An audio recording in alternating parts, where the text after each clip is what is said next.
Continue with the story of intelligence testing. Here's the distribution from Calit. Here's the figure from Calit trying to teach you about what's a high or a low reliability test. And talking about the reliability of the IQ test. It's in chapter 10 of one of the editions. Chapter 9 for many of you is a chapter on intelligence. Here, this is the first time they took the test, the second time. So here's a test-retest situation. Notice that everybody goes up the second time, but he's interested in the correlation. The person who is lowest is also the lowest. So of the second time scores, 65 is still the lowest. 60 was the lowest of the scores the first time. 65 is the lowest of the scores the second time. 75, that's second. 75, that's second from the bottom. 84, that was third from the bottom.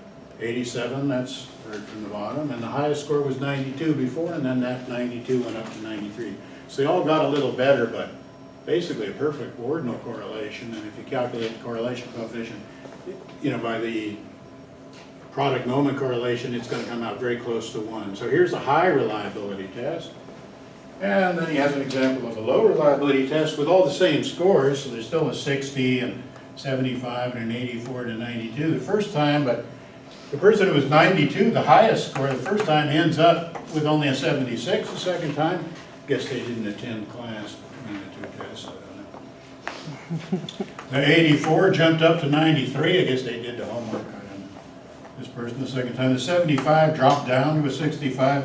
The 60 worked really hard and got an 87 the second time. So in this case, the test has lower reliability because they're changing rank order. So there's Calit's attempt to teach that to you. Now, last time I mentioned that these IQ tests that come in different types have something in common. All these different kind of tests, verbal items. So the verbal type items might be logical. So if you said that the bear was stronger than the buffalo and the buffalo was stronger than the wolf, you'd end up saying that the bear was stronger than the wolf, right? You should be able to figure out. So there'd be a logical question or questions having to do with words and language.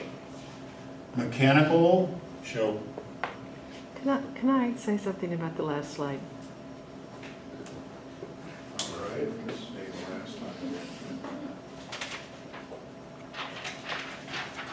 Only that your comments were about somebody who studied or somebody who didn't Well, study. I was making a and joke that, here. This yeah, isn't I know, a perfect but that test of would reliability. undo what Yeah. reliability is. So Yeah, that's not exactly reliability. A perfect test, if she's right, a perfect test of reliability, you wouldn't really do anything special in between. And a perfect test of reliability ought to use different content, so it isn't exactly the same. But test-retest is one of the things they do.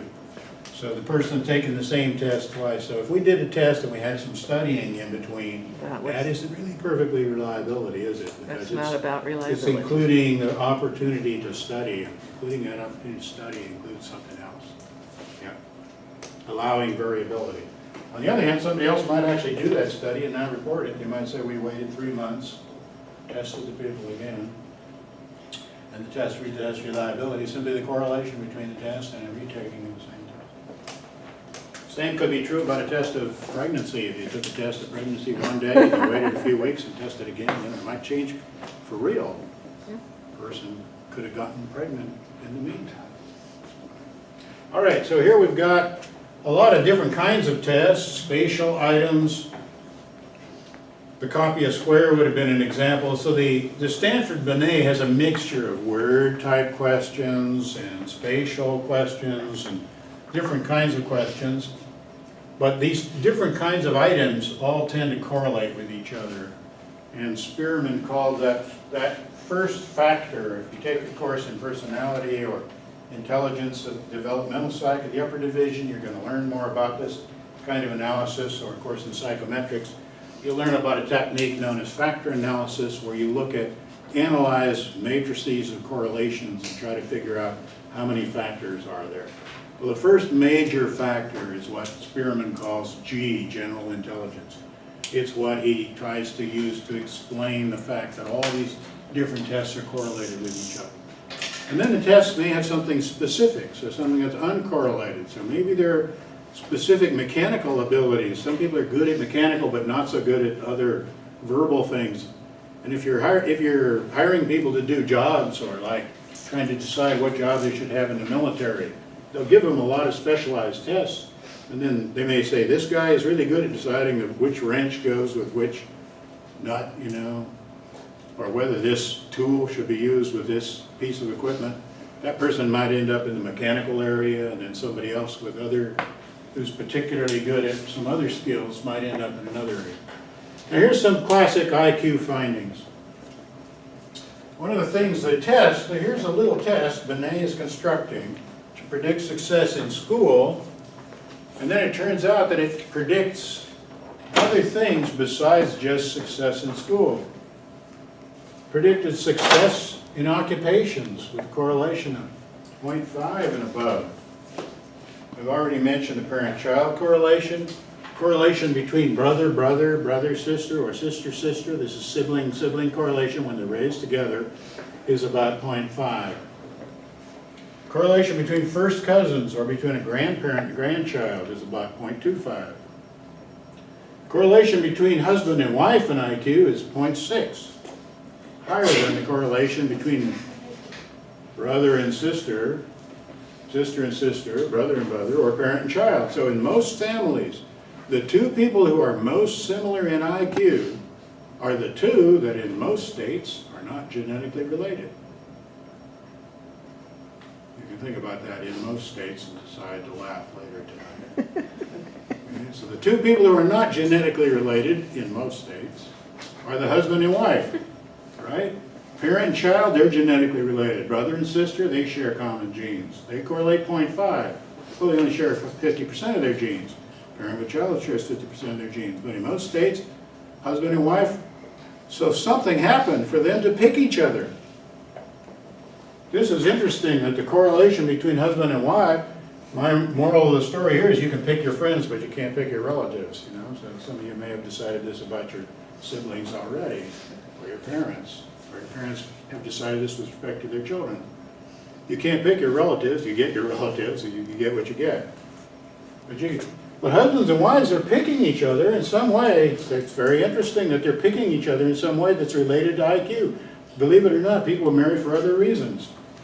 I mean, other reasons besides IQ. What do they marry for? You know, a lot of you guys could decide, but other things. But it's interesting that this is higher. Now, there are some families where there are other people that are more similar than husbands and wives, and we'll get to that in a bit, if I don't run out of time. As we've already seen, you can predict the adult IQ from a test given as a child. At age 2, basically, you can't predict very well. By age 5, you got a correlation of about 0.5 with adult IQ. I put an example in here with 6 and a 0.6. Age 9 is 0.7. By the time you get to age 12 and above, you start getting pretty high correlations between an IQ test and an IQ test that a person would have as an adult. And this matrix of correlations is similar to the correlations for height. Now, sometimes people say, IQ, that's fixed. I don't know what they mean exactly by fixed, but as if you should, once you test your child for IQ, you should have it tattooed on their head or something. I don't know, so people can tell when they come in the room. What do you mean by fixed? Is height fixed? So the kids who are age 5, they're this tall, and is it fixed? No, they're growing. They end up with all different heights. Right? They're all growing, except for the certain people on the Game of Thrones. Anybody watch that? A couple of people. So I got enough laugh from a couple of people that watch it. There's a dwarf on the Game of Thrones. He didn't grow very much. All right, so they make a big issue of it being a dwarf too. Right? All right. It's a good show for that guy. I mean, he's a good actor. The guy plays the dwarf. I mean, how many parts has he got to get there like that? I mean, he's really a good. You should watch the show. He's a good dramatic actor. All right. So except for some people, most people, they're all growing. But do they keep the same rank order? I mean, the kid who's tallest at this age are they going to end up the same? That's what the correlation is telling you. It's not telling you that they didn't grow. Height is certainly not fixed. They're not stuck at the same height. They're changing height and they're changing the rank order of heights. And the fact that they're changing the rank order means you've got these correlations like a 0.5 correlation. Do not confuse a 0.5 correlation with a correlation of 1. So a correlation between height at 5 and adult is about 0.5, and the kids are all growing taller, but they're not all keeping the same rank order, and that's a correlation of 0.5. And the same goes as you go on up here. So the idea that it's fixed is somebody's funny notion that if you hear anybody say that IQ is fixed, I just correct them right away. I say that's silly. Now here's something that when they began drafting people into the military, I'm going to skip over data from World War I. World War II and the Korean War, they had to draft. They still have military draft. Maybe they still do. The men still have to fill out a postcard or something, mail something in, you know, so that just in case we had like a World War II style war where they have like a year or two to grab people and, you know, induct them into the military and train them and send them overseas. I mean, probably not going to have a war like that anymore where they draft people, but they used to draft people. You get a letter saying, greetings from your selective service office, show up at downtown LA and be inspected and rejected and prodded and poked and have your blood taken and bend over and cough and let us examine you here and there and take this IQ test and we'll decide what to do with you in the military. And they discovered this, that the people that before they were drafted were an accountant or a medical student. They had IQs above 120 on average, and the teacher, lawyer, and bookkeeper had on average IQs in the neighborhood 120, and the salesman, artist, and musician was between 110 and 120. And the people who were tool makers or printers had IQs in the neighborhood of 110, and the policeman, sales clerk in the neighborhood of 106, electrician or welder around 103, plumber and carpenter around 100, general painter, heavy trucker, cook, laborer, barber, miner, or farm worker had IQs around 90 down here. So you could predict what occupation people had before they were drafted from their IQ test on average. And you can construct 4 variables. Let me ask you this, is it more prestigious to be a farm worker or to be a medical student? Right? You could rest the prestige. How prestigious is it to have these jobs? Turns out these jobs have better prestige, and so these jobs pay more. It pays more to be a lawyer or a bookkeeper or accountant or a medical student's going to become a doctor than it pays to be a barber, a miner, or a farm worker. So these are lower paying jobs. So you can look at the socioeconomic status of the people in the occupations. Here's 4 variables.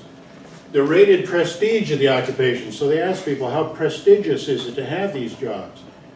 You can ask, what socioeconomic status do the people live in? Mainly this has to do with their who they socialize with, but mainly has to do with their wealth. So their wealth level. The bar scale of what IQ is required for the job. So they ask industrial organizational psychologists, how much IQ is required to have a job as a miner or a farm worker? And you take these 4 variables and they all intercorrelate 0.9 for those data or above. So this little test that Binet developed to predict success in school was predicting these kind of interesting things about society. So here's what Terman found. Terman, remember, is the guy at Stanford University who translates Binet's test into English, calls it the Stanford Binet. He began studying children in California, and he got 2 groups. One was a group of kids whose IQs had a mean of 100 and standard deviation of 15, like the general California population. And another group was a group of kids whose IQs were greater than 140. And he followed them through life. And he looked at what they were like. He did what's known as a longitudinal study. So the Terman study is a longitudinal study.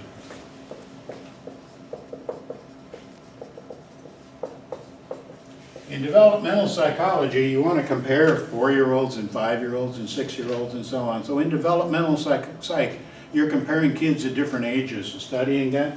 And there's two ways to compare kids at different ages. One way is the longitudinal study, and that means you keep testing the same kids year after year after year. So you bring the kids back. Famous for us here at Fullerton is the Fullerton longitudinal study. So starting about 40 years ago, and Lee worked on that study a number of years ago, starting a number of years ago, they got these babies and they began testing them and measuring them. And they measured them and tested them every year for 40 years. They're still analyzing the data and writing books and articles about them. But Terman did this longitudinal study, so it takes a long time to finish the research, right?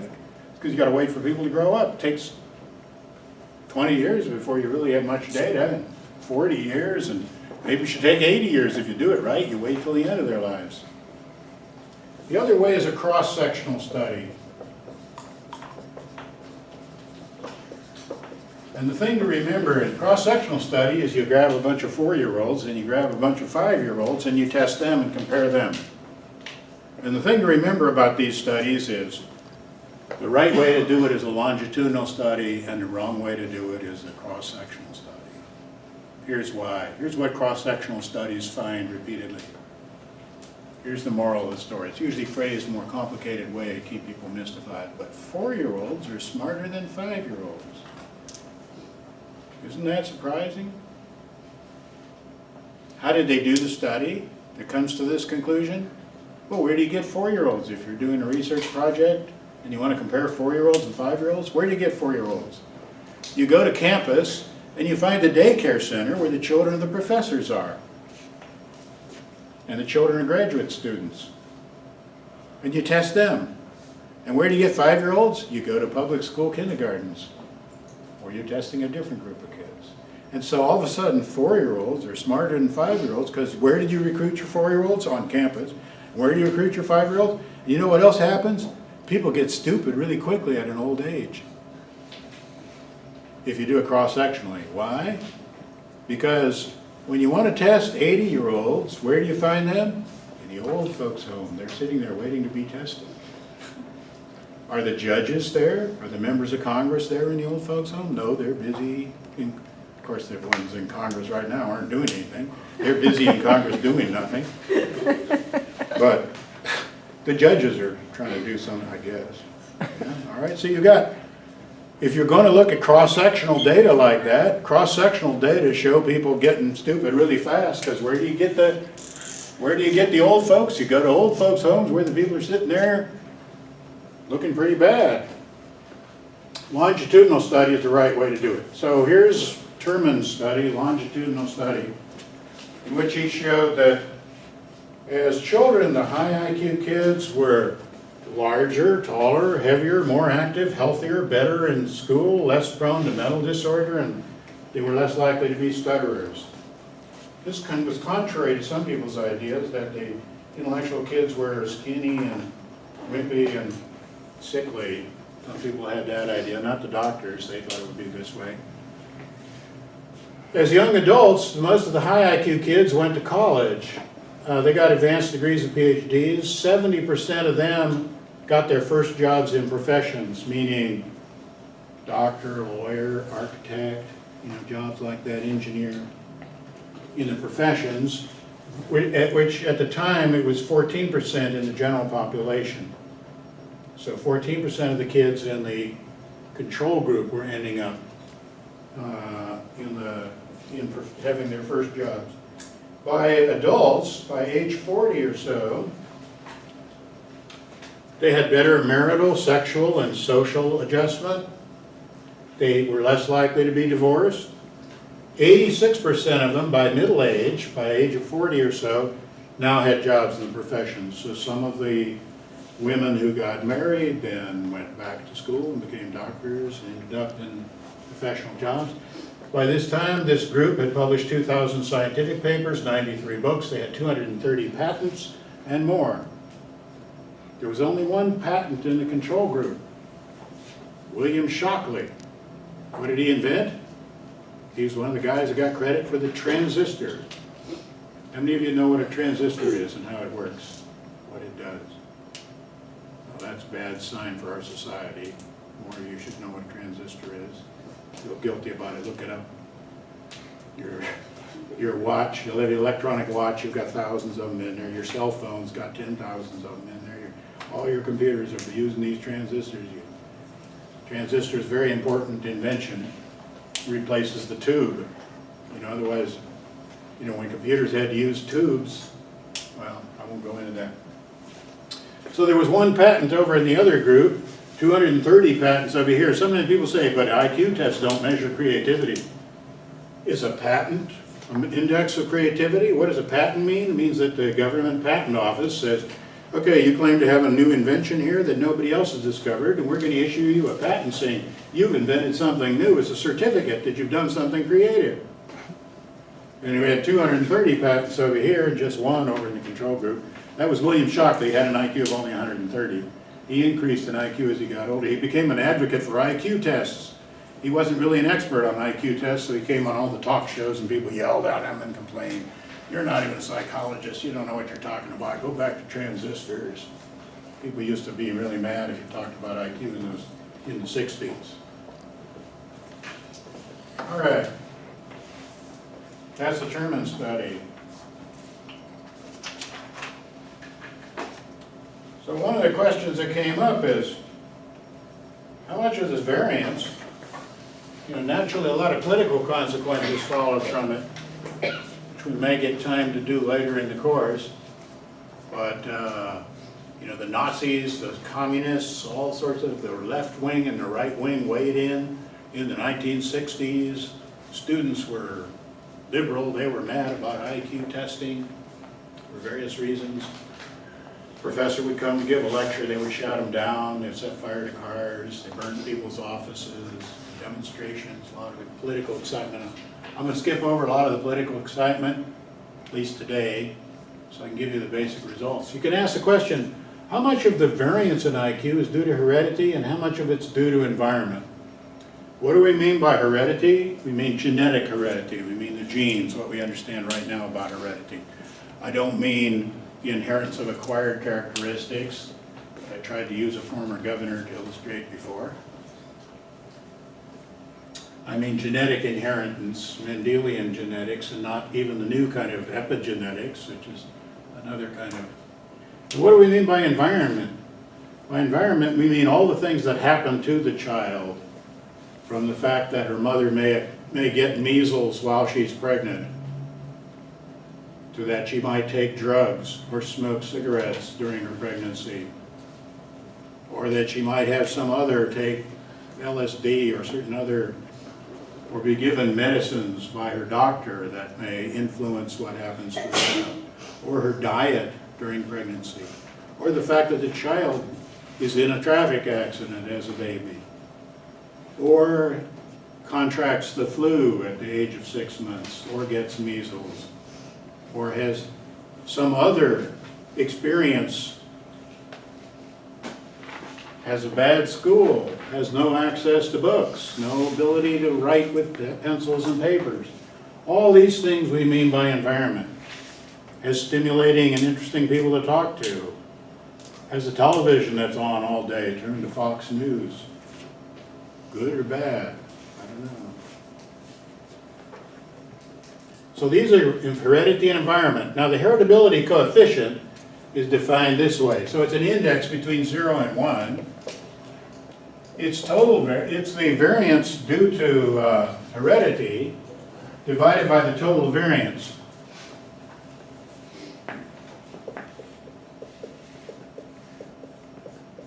Due to heredity divided by total variance. For IQ, the total variance is 225. What's it made up of? Well, there's variability due to heredity, there's variability due to environment, there's a correlation between heredity and environment, there's an interaction between heredity and environment, there's the error in the test. There's a lot of things that go into the total variability. If everybody had the same heredity, what would world be like? How much variance would be left? Suppose everybody had the same heredity. What would that be like? Well, it'd be a strange world to begin with. We'd all be clones, right? All the same genes. We'd all be the same gender. We'd all look pretty much the same, right? Better be gay because that's all there is going to be, because everybody's the same gender, right? There's a good advantage right there, in case that happens. All right, so that's the nature of the world. If we're all, how much would the variance of, you know, we still have millions, billions of people on the earth, what would the variance of IQ be? Would it be smaller? If you think it's mostly due to heredity, you're saying the variance would be smaller. How about if we all had the same environment? We all move into Beverly Hills and live with the Osborns or the Osmonds or some group, I don't know.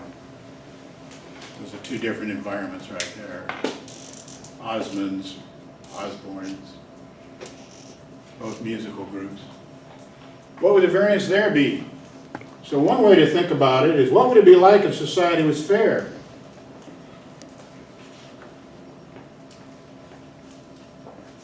By society being fair, what do we mean? We mean that everybody is treated the same.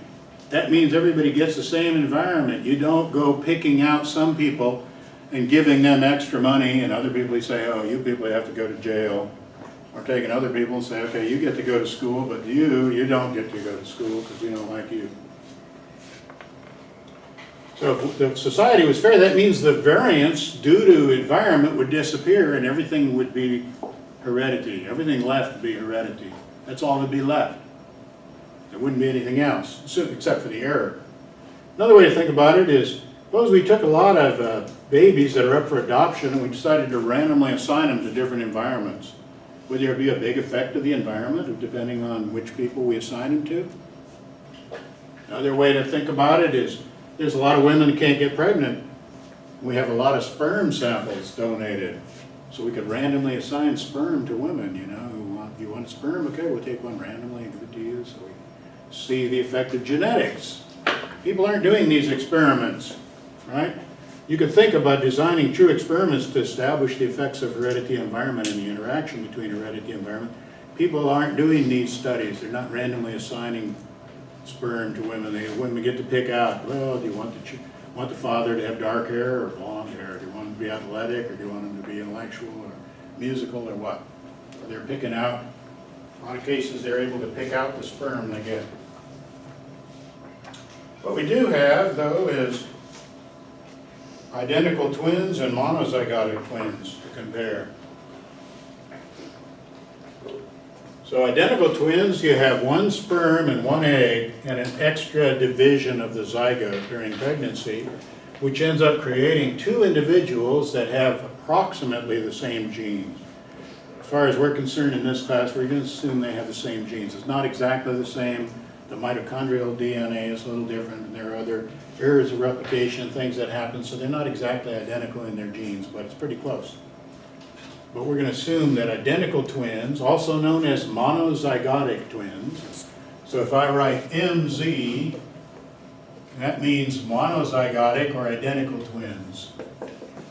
Mono meaning one, a monocle is an eyeglass with one lens in it. Zygotic meaning it began with one egg, one sperm. Versus dizygotic or fraternal twins. In fraternal twins, you have two eggs released at the same time, and the father is producing about 250 sperm during an ejaculation, and two different sperms happen to be made up with two different eggs. So you get two people that are as alike as brother and sister, or brother and brother, or sister and sister. They're fraternal twins, they're siblings. Genetically, they're like siblings. They're no more alike than brother and sister, or brother and brother. So that's known as dizygotic twins.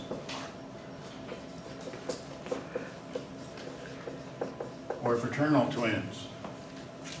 Now here's two extreme theories. One is the extreme heredity theory, and one is the extreme environment theory.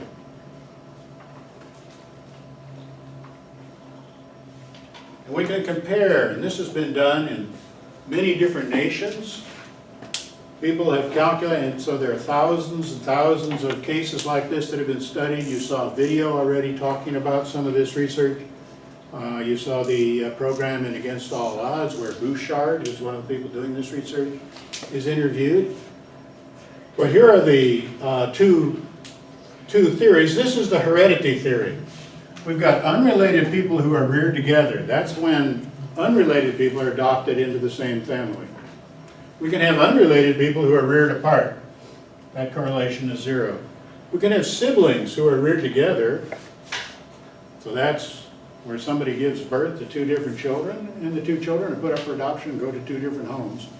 Or you can have 2 siblings who are reared together. A lot of cases like this where brother and sister, or sister and sister, brother, brother, siblings are reared together.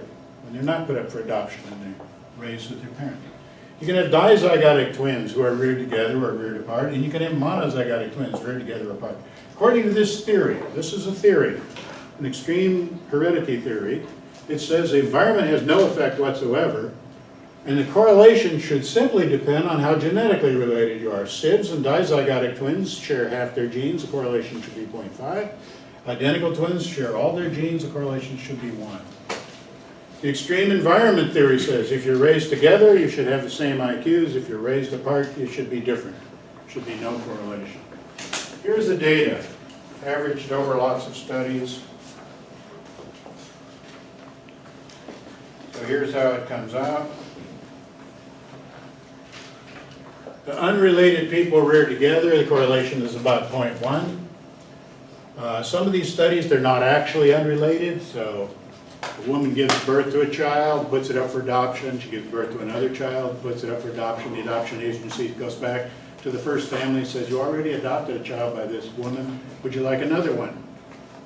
Well, she now has a sister, and so the 2 sisters could be raised together. So not all adopted kids are unrelated. If you look at the studies where they're unrelated, the correlation is 0.1, reared apart, 0, SIDS reared together versus apart, 0.5 to 0.4. This is the number we've had already together, the SID. Dizygotic twins together versus apart. Identical twins together versus apart. 0.75 is higher than the correlation between husband and wife. These are identical twins separated at birth. Are there a lot of cases like this? No.